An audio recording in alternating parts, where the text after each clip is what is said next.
I asked me what I did for winter break. What'd you do for winter break? I decided to start watching Breaking Bad. Do you know I'm a Breaking Baddie, right? It's like I'm No. a baddie. No, I'm a baddie, dude. But Yeah. I've started. I've made the commitment.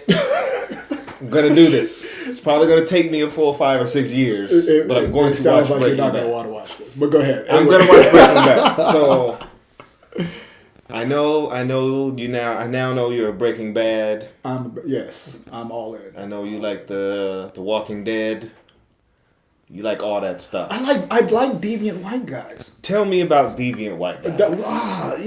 You know what I've been able to like analyze, and I can't, my sociology never shuts off. It's like Nah. people try to think is like, can you just sit back and enjoy a movie? Yes, I can. However, It's no fun. I'm always going to analyze it. And so when I'm watching my TV shows, I watch Walking Dead, I watch Breaking Bad, I watched Dexter all the way through. I was very disappointed at the end, by the way, and all my Dexter people, they know what I'm talking about. Anyway, so they left it like, anyway, I'm gonna stop. They left it like there was supposed to be another season, and that's not what you're supposed to do. You're supposed to go all in on one side, all in the other side, and they didn't do. They went right in the middle, and that pissed everybody off. But anyway, when you're thinking about like, how race plays in this idea of deviant white guys, deviant white guys, they're allowed to be so deviant and yet so lovable all at the same time. And I really think that has a lot to do with them being white.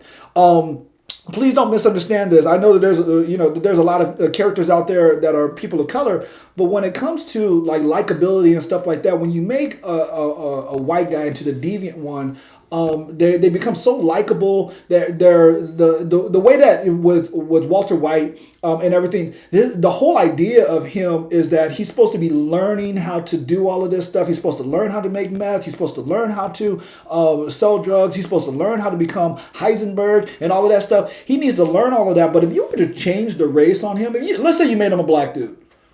Well, a lot of things have to change now. Right? It was like, now we're not now look, don't be mad, but now we're not talking about meth. We're talking about crack. We're not talking, and when you're talking about crack, you don't have to have a very sophisticated IQ in order to figure out crack. But meth, for whatever reason, is supposed to be like this big heady type of thing. The other thing about being a black dude is that if they were black, you wouldn't assume you couldn't have the innocence that was constructed along with Walter White's character. That you there's this sense of innocence, like he doesn't know anything. He's really just trying to do right to his family and all of this stuff. While if you saw the black dude, you'd be like, oh, he's getting his hustle on. And whatnot. And so your perception of these characters, even though you could try to do that with your writing and whatnot, but that the playability, the likability of those characters, it does have a lot to do with race and whatnot. And that was something that I noticed and continue to notice as I'm watching other shows that I like Walking Dead and things like that and whatnot. But so what about you? It sounds like what you're speaking to is the concept of legibility, right? And what basically Mark Anthony Neal writes a book called Looking for Leroy, and he talks about how black male characters fit into 1, 2, or 3, maybe 4 modes because they are legible to society. And any sort of role or character that fits outside of this mold, the hip hop mogul, the poor crack head, or the bum, or the struggling, right? Anyway, if you fit outside this mold, you're illegible. And characters that are illegible, they don't sell, they're confusing, we don't really know what to do with them, right?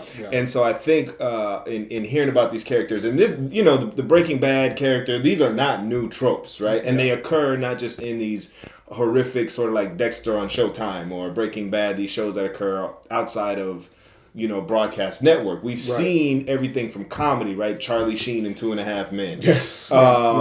Even a Ted Danson character in Cheers, right? How he can be sort of a jerk and mean-spirited, but yet he's still this lovable guy. Danny DeVito, right? All of these characters. What the issue is, and this really comes out of feminist studies. This ain't even really out of ethnic studies or black studies. Really, this is feminist studies that gives us this language, is that these white male characters are allowed to be dynamic, complex. They're allowed to be redeeming throughout and at various levels. They can do the most horrific, grossest things, but they're doing it for this reason. And so they get redeemed. And it's not just at the end of the show. Whereas female characters, very narrow. We only have 1 or 2 types of role stereotypes. anything outside of that is illegible, right? So I think it's that this is one of the cool opportunities on, at least on what we're doing with Strange Fruit, is to look at the intersection of both race and gender as it relates to these characters. I don't know. Do I still want to watch it? Yeah, dude, you definitely want to watch it. Anyway, I don't want to ruin anything, so I'm just going to ruin it. I'm still watching it. I mean, I'm not going to ruin it. You said something about this Gustavo character now. I'm like, I gotta see Gustavo. What is Gustavo gonna do? Well, but that's basically the idea of, like, Gustavo. Although I like the character a lot. That just goes to show you the kind of complexity that people can basically handle. It's like the only reason why he was complex is because he was a black dude that spoke Spanish. That's it. That's really all that made him complex. While Walter White, it's like there's amazing levels of complexity to him in regards to how he interacts with his wife, his interactions with Jesse, and all of the how he becomes this thing called Heisenberg, this person called Heisenberg. It's like I said, the level of detail is amazing, and so those are the kind of things. While the only person that I can really even think of that even comes close to something like that is Denzel Washington. Yeah, and it wasn't with Training Day because he got killed in Training Day, so there wasn't a whole bunch of redemption there. Yep. But like Flight. That was as close as you get. Very complex, but the redemption level was. He still went to jail, and he started talking to us. That was it. He didn't save the world. Yeah. Anyway, I'm gonna stop now. Well, I'm gonna watch Breaking Bad. Watch that, but first, I'm gonna watch Empire.